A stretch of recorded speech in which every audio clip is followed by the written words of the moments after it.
Welcome back, everyone. Thanks for dropping in. Today's video, I'm going to do a little bit of a breakdown of a B.B.King song, some B.B.King blues licks. And B.B.'s always been one of my favorite blues players, and at the same time, one of the hardest to emulate, in my opinion. And so I thought I'd just do a little deep dive, intense study of him this week and see maybe why that is. Why is it so hard to emulate B.B.? So I've come up with a few ideas about that anyway. So this little two-round 12-bar blues that I played for you at the beginning here is a direct, pretty much, copy of his solo on a video I found on YouTube from, I'll post a link, but I forget who it's from, but they posted as the Live at Regal concert, which it's not. You can listen to the Live at Regal concert and tell that it's a whole lot different, much better recorded and everything. But this particular performance this stuff came from is some of my favorite playing I've ever heard B.B. do. Maybe even more so than some of the stuff on Live at Regal. It's from around that same period, I would think, around 63, 64, 65, around there. And on that particular YouTube video, it's right around 14 minutes, I think, is where this is. One of the first things I was able to pin down as far as why it's hard to emulate B.B. I heard him talk about this. Maybe it was in his autobiography that I read about 25 years ago, and which is a fascinating book if you've never read it. He mentioned that he wanted to emulate the slide guitar players, but he didn't like playing slide guitar or something to that effect. So he was trying to figure out a way to make his hand sound like the slide. So he came up with a vibrato where he shakes his wrist. And if you look at my arm there, it's actually a lot less energy to do that than what I usually do, which is my preferred mode of vibrato has always been more of the where I'm just kind of tense up my elbow to do it. Just kind of pulling it up and down like that. And I've noticed that guys like Joe Bonamassa kind of tend to do that kind of a vibrato as well a lot. I think Stevie Ray, occasionally he would kind of do a wrist thing like B.B., but for the most part, nobody really swung his wrist as fast as B.B. did. Now you can see his whole arm shaking, but it's just kind of this kind of a motion, as opposed to this kind of emotion that I'm doing a lot. So that's one thing that set his playing apart, I think, was that real fast wrist shake where he freed his thumb up. And another thing I noticed that was kind of indicative of his uniqueness is that he would hit a note and sustain it a lot of times with no vibrato. And you'll notice on this particular piece, there's a couple of times where I go up high where he went up high. That high, this is in C sharp minor, by the way, or C sharp blues. It's the 21st fret up there. Is your C sharp note, that last dot. A couple of times he just hits that and holds it. And of course he's got some incredible sustain going on with his rig. That's another thing that about B.B. was that his emotion was just so raw and untechnical. And his voice, man, his voice was as good as his guitar playing, in my opinion. I put him right up there with Ray Charles. And another thing about that wrist shake, if you're practicing this stuff, I noticed he would do I've seen some other pieces he played on where he would do it with every finger. I even seen him do it with his pinky. And that's something I always assumed about B.B. I always assumed that, well, he's a three-finger player, but if you start studying him in the live footage that there is, and there's a lot of it out there, you'll see that he was using every finger he had and in all kinds of unexpected ways. And another thing I noticed, especially on this particular track, is that in the past, I've always, when I was playing blues licks, I usually would, it's like,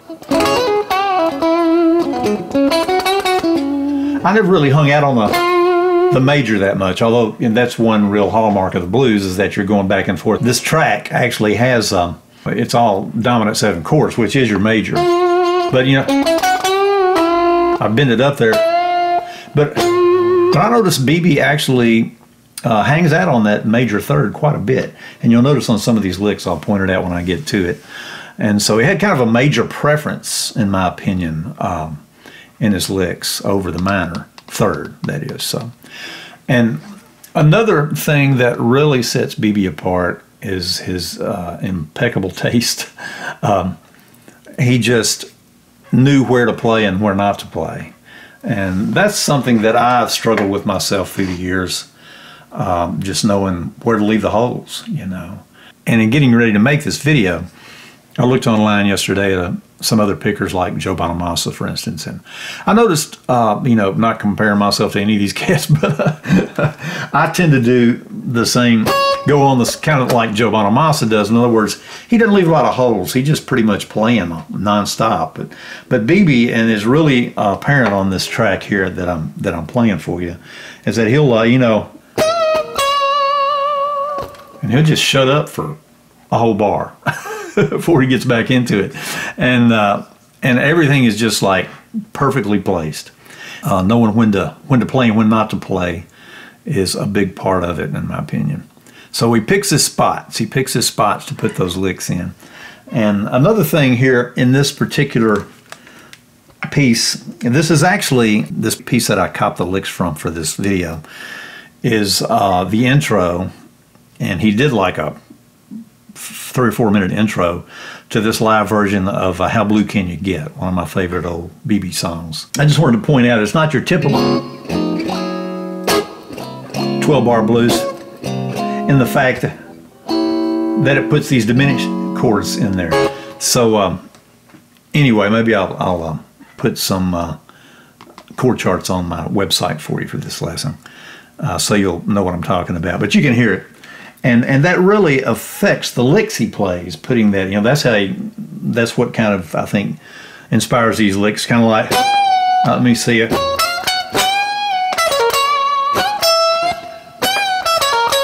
See where he's going down to that major 6. Because that major 6 is in the diminished chord. So that's basically the main technique so far that I picked up on that kind of sets him apart from a lot of the field in the blues players. And so now I'm just going to kind of break down to you what I'm doing here on his, or what he's doing here that I've kind of copped here. So, so here's the very beginning of it.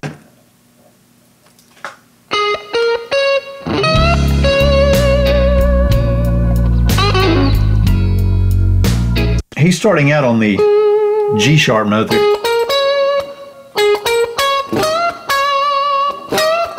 So he's going up 13th fret of the G string, 15th fret of G string, 14th fret of the B string, bending that 16th fret up, then hanging out. Then is where he hits that first wrist shake, and he holds it out quite a while. And then at the end of that bar there on the 4th beat, he does,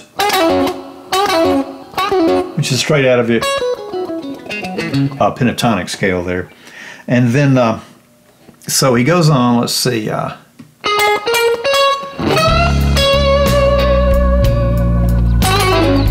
you go. Then he comes up here.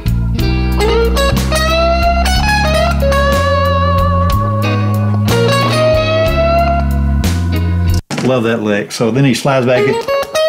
Now you'll notice I'm hitting all these notes, these licks up here on the 14th fret. He may have been doing this at the 9th fret when he played this live, guys. I was like, but I don't know. He had to be up there to hit those high notes. So, but on this strat, it's hard to shake a note on that E string there. So I tend to play a lot of these up here, whether he did or not. So anyway. So he's sliding in, really shaking that and sustaining it. So 3. And you notice he really takes his time to push those blue notes up. And real evocative. So let's see where we're at here.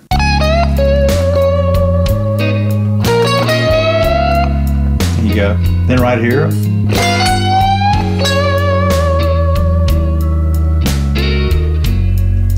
So he holds that out. 2, 3, 4, 1. Before he goes into that next lick. So as a, what is that? And there he's just hitting that major third. If you're looking at this in caged, guys, he's hanging out a lot on this D formation.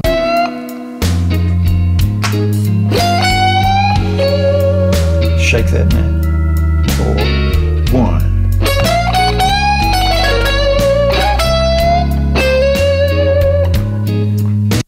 Now that's one of my favorite licks in the whole piece right there. That's where he goes up. Again, one of those diminished licks. And he slides it. Sounds like he's sliding that in.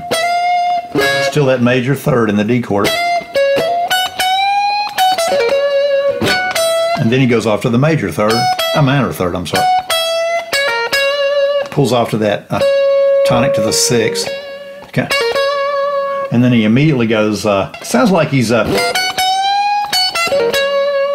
then he's just laying that ring finger over and sliding up to that 5th, back down to the major, up to the minor third, sorry. So the whole lick would be up.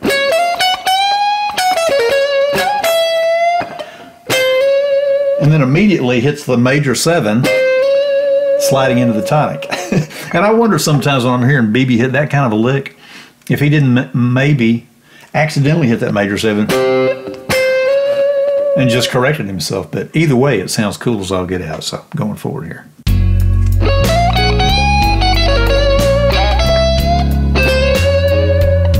Three, 4, 1, second beat. Okay, so there what he's doing, he's waiting on another whole bar. He's going 2, 3, 4, 1. There he's going from this 5th in this D formation, root 4 D chord that we're talking about. He's going down to, he's going and walking it down to the E chord formation. So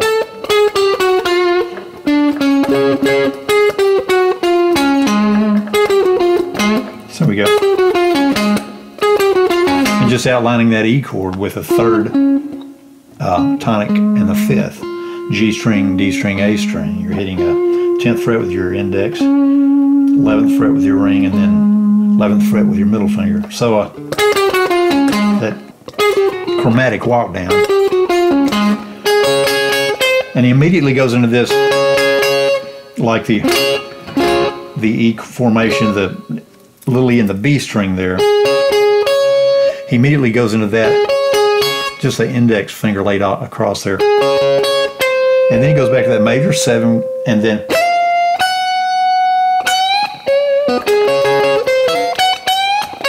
think that's what he does. Hold on a second. Here we go. Here we go. 1.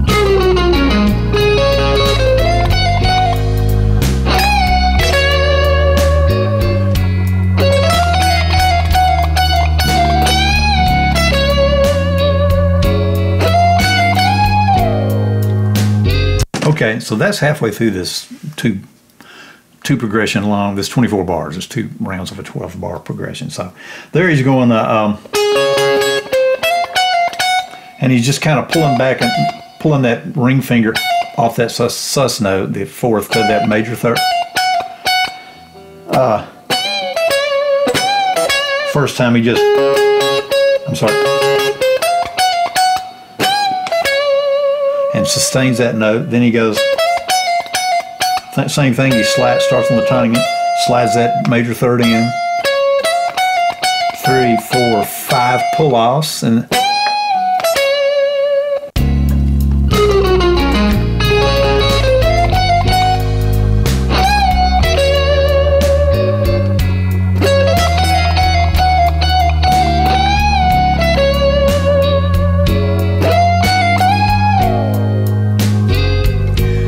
after he does those 5 pull-offs,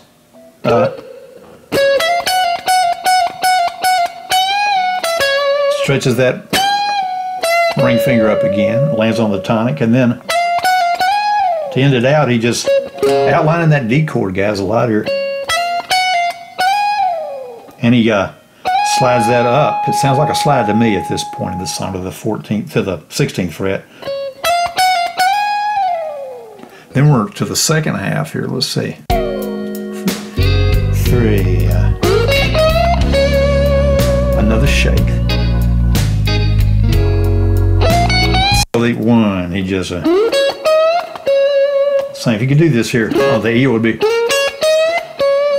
right there, but it's easier for me to play up here. Again, that wrist shake. One of my favorite licks here. Right here. 1.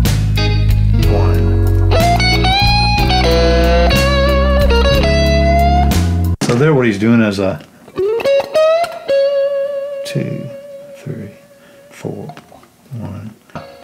Sliding into that D chord again.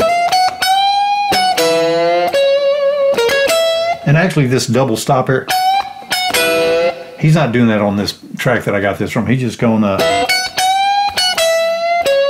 but I like the way that double stop sounds, so I just left it in there.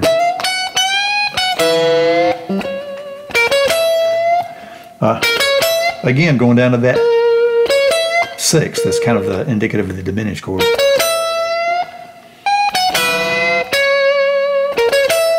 Two, 3. I think it's the timing, and then he hits that on the and a 3, that little tonic there.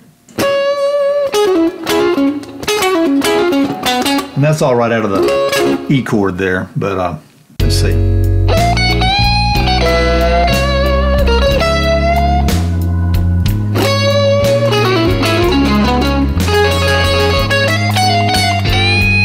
So there he's doing the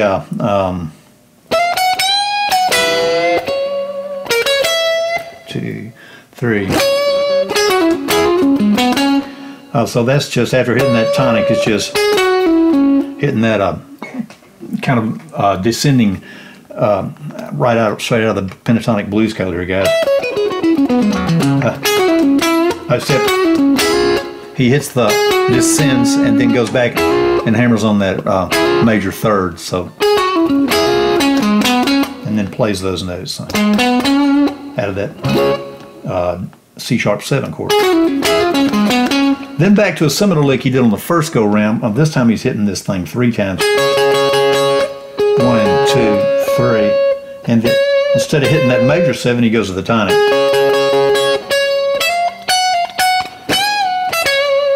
And goes into a bend. See that? Let's see.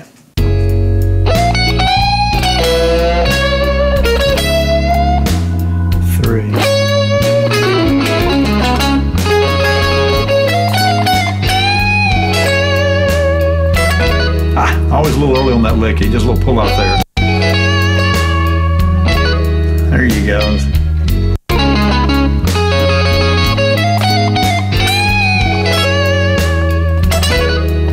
Anyway, I can hear the right spot now. It's just kind of right off of that pentatonic. He kind of ghosts that note there. Didn't even really hit it. You can tell he was kind of shooting for it maybe, but so here we go. Almost got it.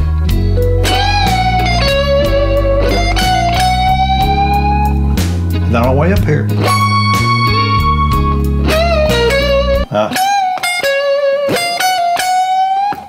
Straight out of that D chord, then he goes up and waits a little bit to get there.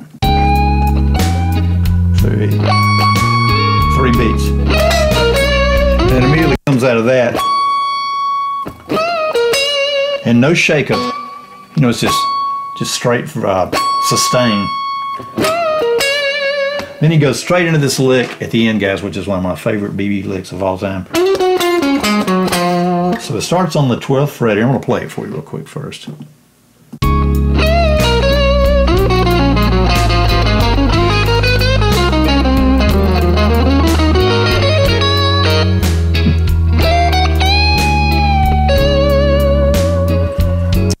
So it's basically starting here on the 12th fret. I'll slow it down for you. So it's straight out of the E formation. But he's starting on the blue note there at the 12th fret. And he slides into it. Then he, after he gets to the major third, and walks that chord down.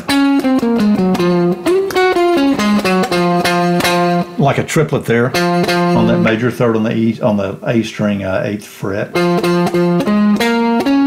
And just walks up through the pentatonic major scale here. And when he gets to there,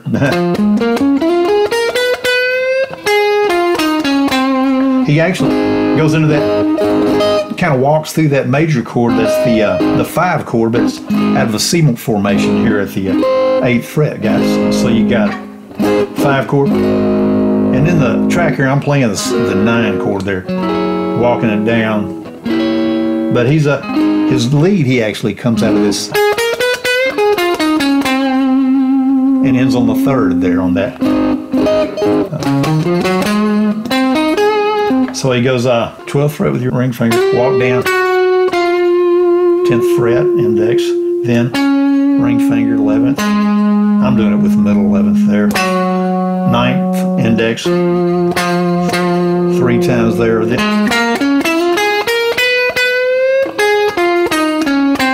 walks down through the scale in that 5 chord, and then instead of going like that, this time he quickly goes a chromatic run down from the 5 down to the 3 on that A string. Then he walks up, slides in. Then once again, guys, this, you think about in the blues playing on the minor pentatonics, but this is another thing about B.B. A lot of times he's hanging out on that major pentatonic a lot in C sharp. So it's slide into the tonic, then hit that minor 3rd, 9th fret of the G string, slide it down to the 9th, to the 8th fret, 9th to the 8th. So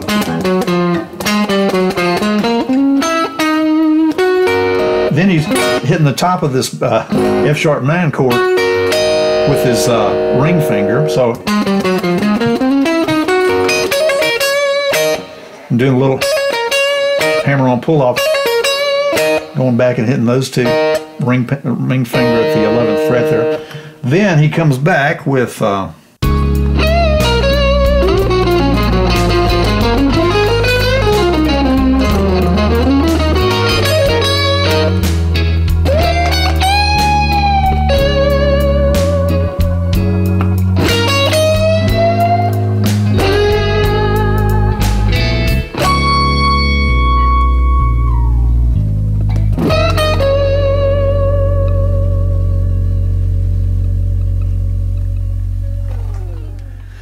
Alright, so basically that's it, guys. He winds up back up there after doing the he goes back up, one last bend lick on that out of that major D formation, holds that, then all around that, then up to the 21st fret,